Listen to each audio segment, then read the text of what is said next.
August 7, 1942, Guadalcanal Island.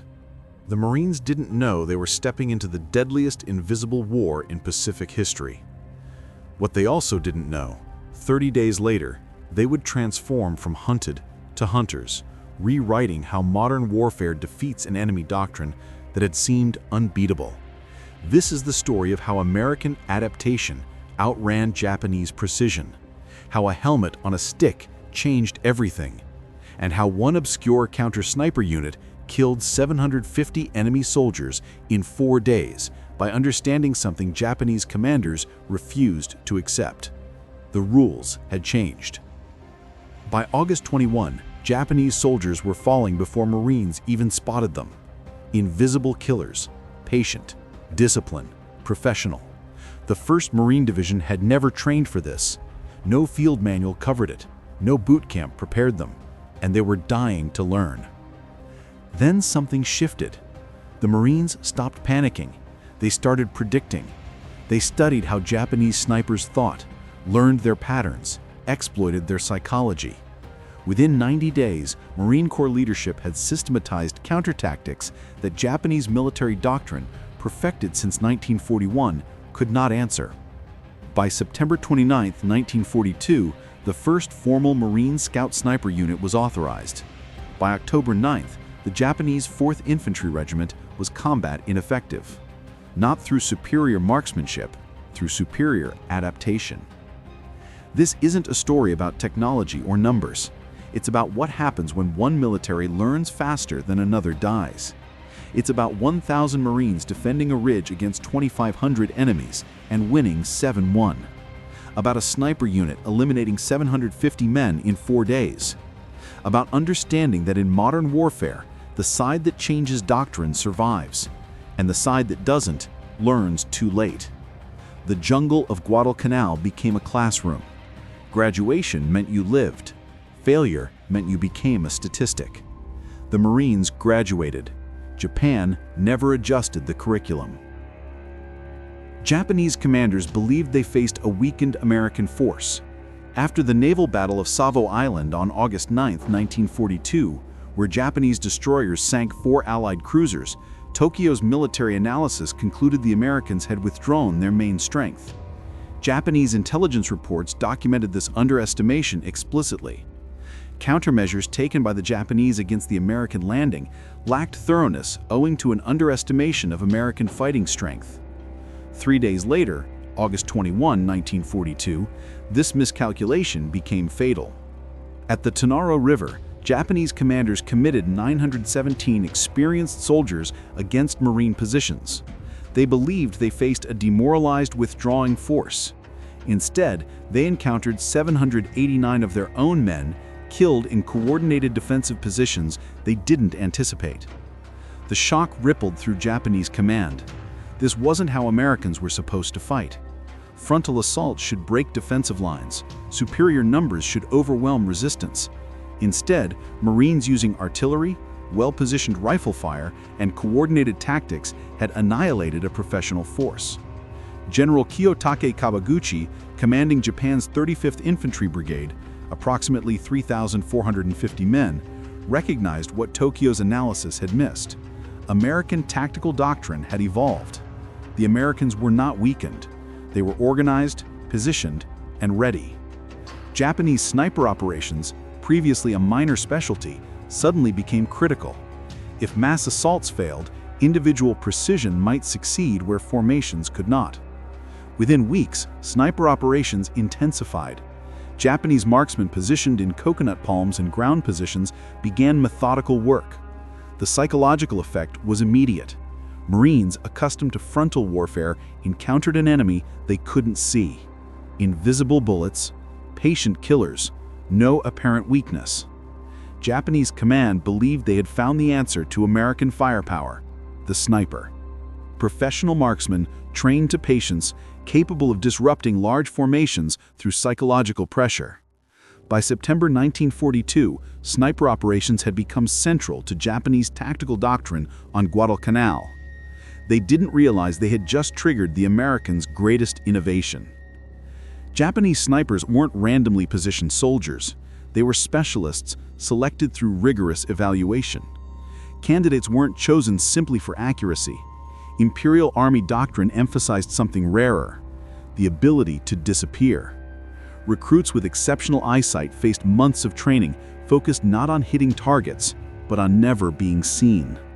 They practiced uncomfortable positions until limbs went numb. They learned to stitch fresh coconut palm fiber into their uniforms daily, creating camouflage that broke up human silhouettes in tropical vegetation. Captured Japanese camouflage garments revealed their sophistication. Marines discovered complete suits made from coconut palm fiber, shaggy, reddish-brown material from the fronds sewn together to form complete outfits. A photograph dated November 4, 1942, shows a Marine displaying a captured suit. Military analysis documented the impact. Japanese marksmen reported that, were it not for the report of their rifles, it would almost be impossible to spot them. Their standard rifle, the Type 97 Aresaka with a 2.5 scope, wasn't designed for distant precision. Its fixed scope and 10-degree field of view were optimized for dense foliage at close range. The rifle's strength was its minimal muzzle flash and low recoil, allowing snipers to remain concealed after each shot. Japanese doctrine emphasized psychological chaos. Identify who carried radios, who gave orders, who tended wounded. A single bullet placed carefully could disorganize entire companies. Worse for Marines, these snipers rarely worked alone. 3 to 5 positioned their firing arcs to overlap like spider webs. Fire at one position, expose yourself to another.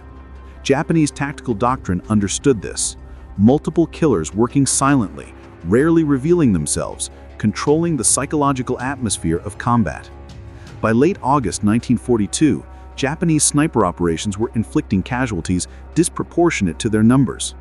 The 1st Marine Division had no counter doctrine, no protocol for snipers, no training for this invisible war. On August 21, 1942, the same day as the Tanaru River battle, Marines discovered something accidental that would become doctrine. A Marine raised a helmet on a stick above a foxhole. A Japanese sniper fired. The Marines saw the muzzle flash. They killed the sniper. The tactic worked through simple psychology. Japanese marksmen, seeing what they believed was a target, fired, revealing their position to waiting counter-snipers. The technique was systematized. By August 23 to 28, 1942, the 1st Marine Division documented 43 separate decoy operations over 8 days.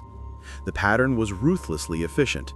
4 Marines with decoys, 4 counter-snipers behind them with M1903 Springfield rifles fitted with unertl scopes. Over 2 hours, Marines drew exactly 47 Japanese rifle shots. Of those 47 exposed positions, 11 were confirmed kills. 0 Marine casualties in that operation. The psychological mechanic was devastating. Japanese snipers heard the first shot and assumed a target-rich environment. Additional snipers moved in from adjacent positions to participate, exactly what Marines anticipated. Each sniper who fired revealed a position. Each position became a verified target. Marines understood something fundamental. Snipers operate by pattern. Their training made them predictable. Their discipline became their vulnerability. A single morning operation, 08:30 hours to 10:30 hours, produced 11 confirmed Japanese sniper eliminations. Word spread through the division. The helmet-decoy tactic became standard procedure. By September 1942, Marines had converted their deepest fear, exposure to sniper fire, into a systematic hunting tool. The psychological reversal was complete. Marines no longer panicked at sniper fire. They expected it. They prepared for it. They used it as bait. Japanese doctrine had no response. Snipers were trained to patience, to discipline, to precision. They were not trained to recognize that their targets might be exposed on purpose, that their training had become a trap. September 12, 1942, Lunga Ridge, south of Henderson Field. Lieutenant Colonel Merritt Edson commanded 1,000 to 1,200 Marines, mainly from the 1st Marine Raider Battalion with the 1st Parachute Battalion attached. General Kawaguchi was preparing the largest Japanese assault of the campaign.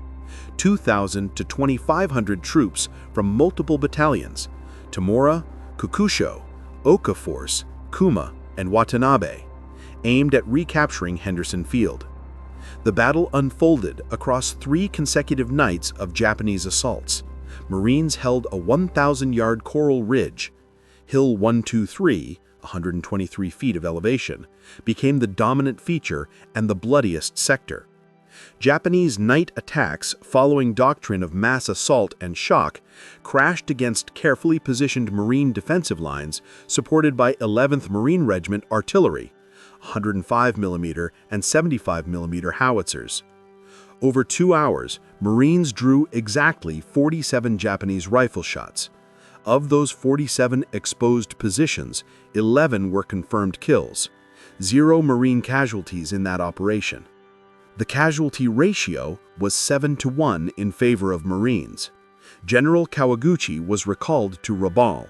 Dismissed by Lieutenant Colonel Hyakutake, Japan's 17th Army commander, he was forced to retire March 1943. Post-war, Kawaguchi was sentenced to 6 years imprisonment for war crimes in the Philippines, then pardoned July 4, 1953. But the strategic significance transcended one general's failure. Edson's Ridge proved that Japanese mass assault doctrine, which had conquered much of the Pacific, could not break American defensive positions supported by artillery and coordinated tactics. The era of Japanese offensive dominance was ending. Japanese snipers, deployed to compensate for this failure, had no answer for organized American countertactics. September 29, 1942. General Vandegrift approved something revolutionary: a formal scout sniper unit. Lieutenant Colonel William J. Wild Bill Whaling, dismayed at the poor quality of Marine patrolling, proposed organizing dedicated counter-sniper specialists, not ad hoc responses, not helmet tricks, a systematized unit trained specifically to hunt snipers. The Whaling Group combined 3rd Battalion, 2nd Marines with hand-picked scout sniper volunteers selected not for rank, but for demonstrated ability to remain calm under sniper fire and think analytically rather than emotionally. Whaling developed an on-island training program revolutionary for its time: systematic fieldcraft specific to Solomon Island jungle terrain, stalking techniques emphasizing silent movement through coconut palm and coral formations, pattern analysis of Japanese sniper positioning, and coordinated ambush operations. This represented the first formalized Marine counter-sniper curriculum. October 6th to 9th, 1942, the Matanikau River operations. Japanese 4th Infantry Regiment, remnants approximately 200 to 400 men, were trapped on the east side of the river, 400 yards from the mouth. The Whaling Group deployed approximately 500 to 700 combat troops supported by 75mm guns on half-tracks. Over 4 days of operations, the Whaling Group killed approximately 750 Japanese soldiers from the 4th Infantry Regiment. One engagement demonstrates the precision. 40 artillery pieces from 4 separate Marine artillery battalions fired 6,000+ rounds in a single operation. Japanese forces at Point Cruz, 98 killed on the ridge, 200 killed in the ravine, 298 confirmed in one engagement. American casualties, approximately 120 killed, 220 wounded. Casualty ratio, approximately 6-to-1 in favor of Marines. By October 9, 1942, the Japanese 4th Infantry Regiment ceased to exist as a combat force. Whaling received the Legion of Merit with Combat V and Navy Presidential Unit Citation. The Whaling Group became the template for Marine counter-sniper doctrine that would define the remainder of the Pacific War. 4 months. That's all it took. August 7, 1942, Marines land in counter-Japanese sniper operations begin dying while learning. August 21, 1942, helmet-decoy tactics first documented. Psychological reversal begins. September 12 to 14, 1942, Battle of Edson's Ridge demonstrates that coordinated Marine defensive doctrine defeats Japanese mass assault tactics. September 29, 1942, Formal Scout Sniper Unit approved. Systematic Counter Doctrine authorized. October 6 through 9, 1942. Whaling Group operations eliminate 750 enemy soldiers in 4 days. Proof of concept. November 1, 1942.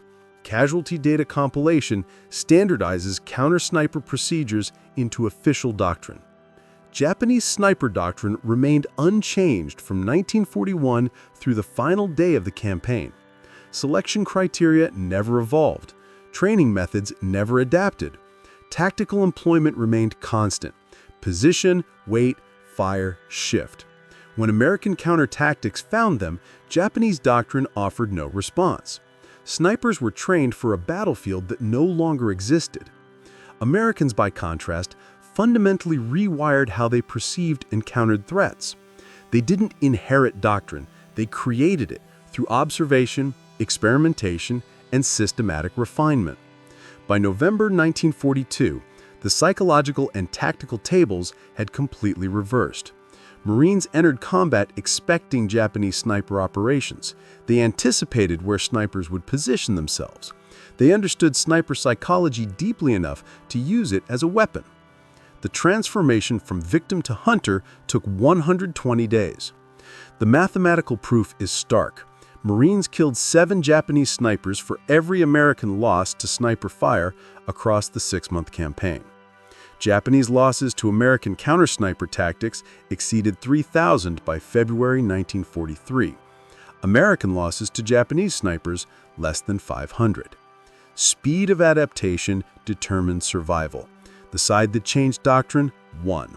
The side that didn't adjusted by retreat. August 7 to February 9, 1943. 6 months, 1 island. 3,000 American casualties. 1,592 killed, 4,183 wounded, plus disease. 24,000 Japanese casualties, 24,000 plus killed in combat, thousands from disease. But the numbers don't capture what Guadalcanal actually was, a transformation. Before Guadalcanal, Americans believed they were learning to fight Japan. After Guadalcanal, they understood something more fundamental. They were learning to outthink Japan. Japanese doctrine, rigid, perfected, unquestioned, met American doctrine in its raw adolescence, unpredictable, adaptive, willing to discard yesterday's tactics because today demanded something different. Helmet-decoy operations became standard Marine procedure, copied and refined at Tarawa, Saipan, and Iwo Jima. Whaling Group operations established the formal Scout Sniper Unit as essential to divisional structure, a requirement that persists in modern Marine Corps organization. Counter-sniper tactics developed at Guadalcanal formed the foundation of Pacific War small unit combat throughout 1943-1945. General Merritt Edson became director of the National Rifle Association post-war, using his combat experience to shape American marksmanship culture for decades. William Whaling lived until 1989, dying at age 95, witnessing the entire Cold War built on doctrines he pioneered on a jungle ridge when he was 48. The Japanese understood none of this. Their sniper doctrine was perfected, their discipline was unmatched, their training was rigorous, and it was completely, irreversibly obsolete because they refused to accept that warfare had changed. Guadalcanal wasn't decided by better marksmanship or more troops. It was decided by who could change faster. Marines adapted from panic to psychology, from reaction to prediction, from victim to hunter. They didn't have superior snipers, they had superior thinking about snipers. The Japanese brought perfection to Guadalcanal. The Americans brought flexibility. Flexibility won. In war, flexibility always does. That is why 60 months after the first Marines landed, America owned the Pacific. That is why Japan never recovered from Guadalcanal. Not because of weapons, because of minds that could change when the moment demanded it.